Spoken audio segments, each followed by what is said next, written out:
Hello.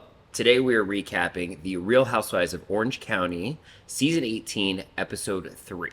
So let's jump right into it. The episode opens up with Gina storming off from her meetup with Jen. She calls Emily to give her the tea on what just happened. Meanwhile, Jen calls Shannon to fill her in as well. To recap, Jen and Gina met for coffee and were arguing about Jen getting evicted and how it is affecting Gina's career. Emily hosts a flag football event for the girls, which I thought was a really cute idea. Besides, all they do is like lunches and like meet up for drinks. Like, I like it when they have like kind of creative ideas for them to get together, even though they just sit down and hash the drama. But it's cute. Jen fills the girls in on her meetup with Gina at the coffee shop and tells them how mean Gina was being to her.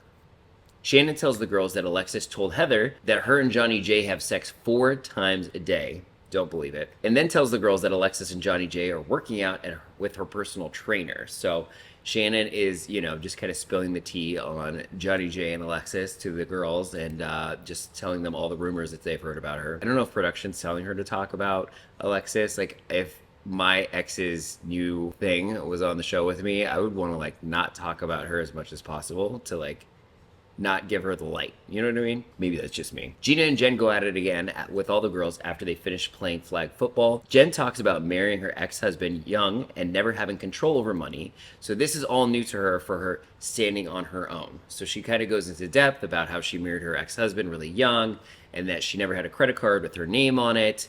And so this is new to her, that she's standing on her own, making her own money and paying her own bills, even though she was depending on her ex, which I get, to pay her rent, and then he didn't. So this is the situation that you end up in. But I get it. I want somebody to take care of me, honey. Gina shares with the girls about her and Travis moving into separate places and how she's worried about what it will do to their relationship. So she kind of just opens up and tells, I think she just previously told us in her confessionals and had filmed with Travis, but she's now telling the girls what's happening with them separating. And Tamara definitely goes on her interviews and she's like, I don't get it. If you're in a relationship, you don't move out.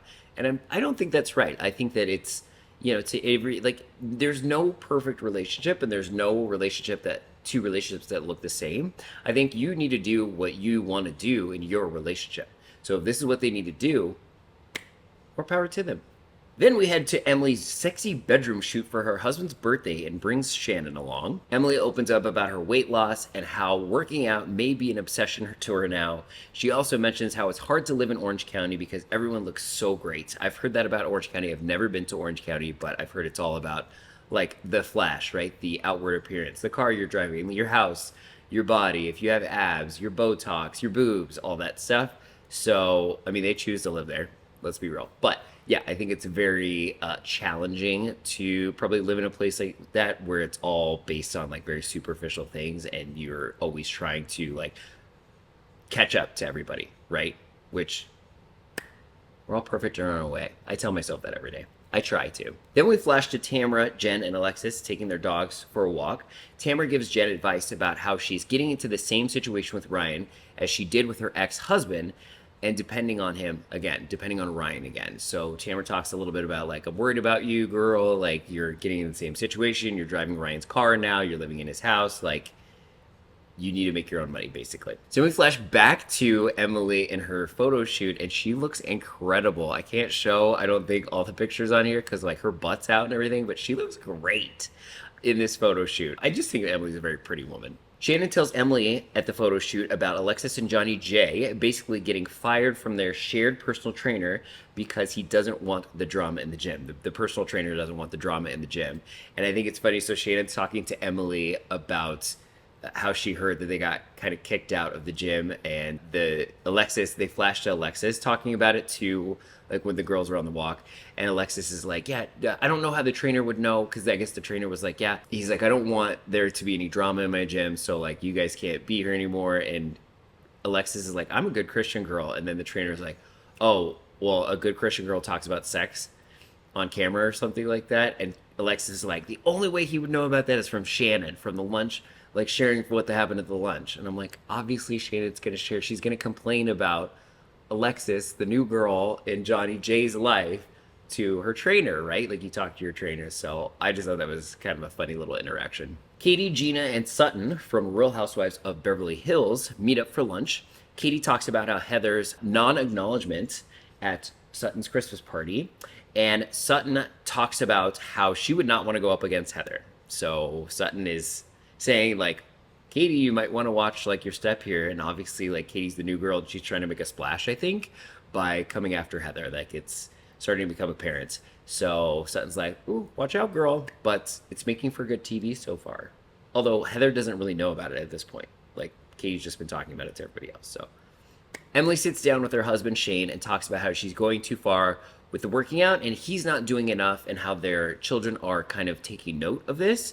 And then she also talks about that Shane had an instance where he had like some chest pain. She came home from like working out or work or something, and he was like having chest pain, and so she's worried about him. It's kind of a scary conversation that they were having. I know that they were talking about like how their kids are perceiving them, and like they're totally different lifestyles. So they're talking about how they need to have some balance together. Then we go to Gina helping Travis pack up his stuff from their house, and they're discussing the move.